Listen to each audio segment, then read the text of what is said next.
This is the NEET syllabus अभी जो 2025 में आने वाला. I really surprise that the NEET student are not given weightage to the physics portion because they are hesitant to solve the mathematical related physics. But ऐसा नहीं है. See this units and measurement, पहला जो आपका syllabus है significant figure, errors in measurement, measuring instrument, जिसमें आपका log का यूज़ होता है. पावर को हम लोग साइड में रख के उसको हम लोग एरर एंड मेजरमेंट का यूज़ करें. मैथमेटिकल टूल में आपको binomial expression, approximation, function, graph, logarithmic, differentiation and integration.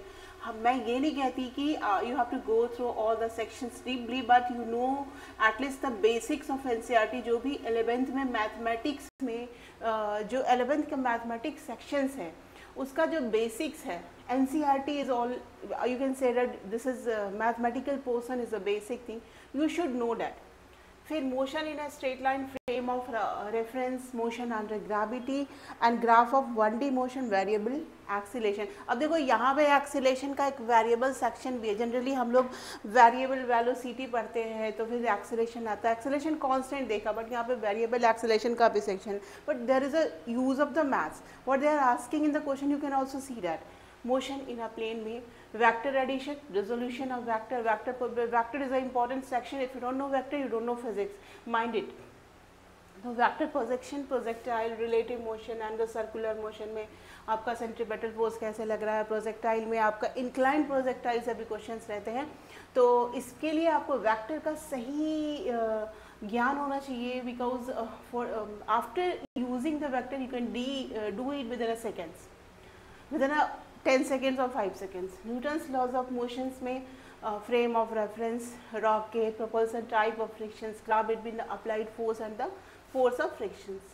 तो ये सारा मैंने मेरे आप सारे वीडियोस में देखोगे, और may be it's all the older videos में have there is a quality issue and there would be the sound issue as well, but the content is accurate, perfect.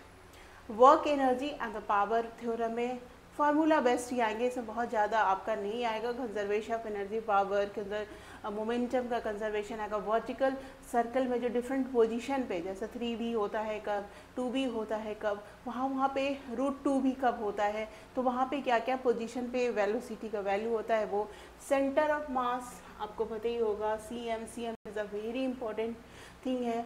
तो head on collision, oblique collision में आपको component sine theta cos theta का use करके लेने पड़ेंगे, तो वहाँ भी आपको डिग्री साइन के कॉस के आने चाहिए.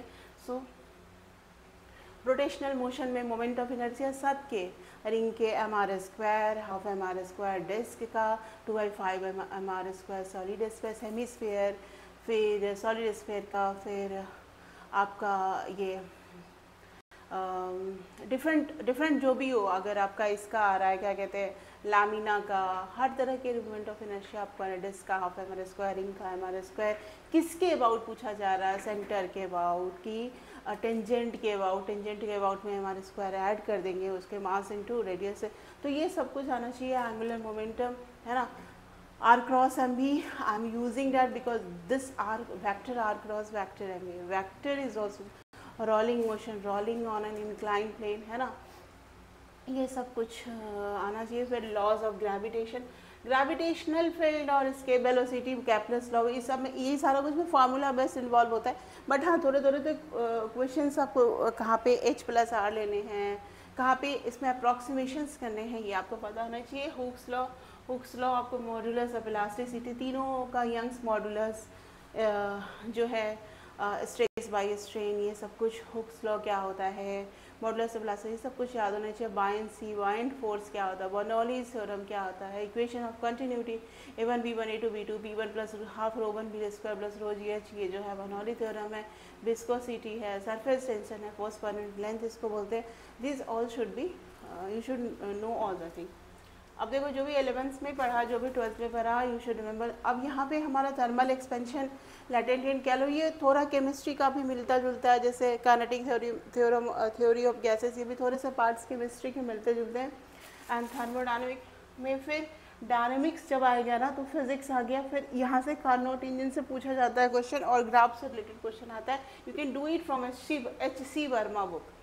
एंड इसमें ऑसोलेशन में you must know the sine का कैसे एंगल होगा, क्या होगा ओमेगा टी माइनस के, जिसको भी नहीं पता है ना sine x cos x graph और कैसे लेते हैं एंगल्स क्या, तो वो मुश्किल है इनको। तो अब ये और ये एक साथ कंसिडर कर सकते हो। हाँ, इसमें जो हम प्रिंसिपल सुपरपोजिशन और बेवे से थोड़ा सा इसमें थोड़ा सा अलग बनना होगा, डिफरेंट, बाकी इस दोनों को आप एक साथ स्टडी कर सकते हो। This is the needs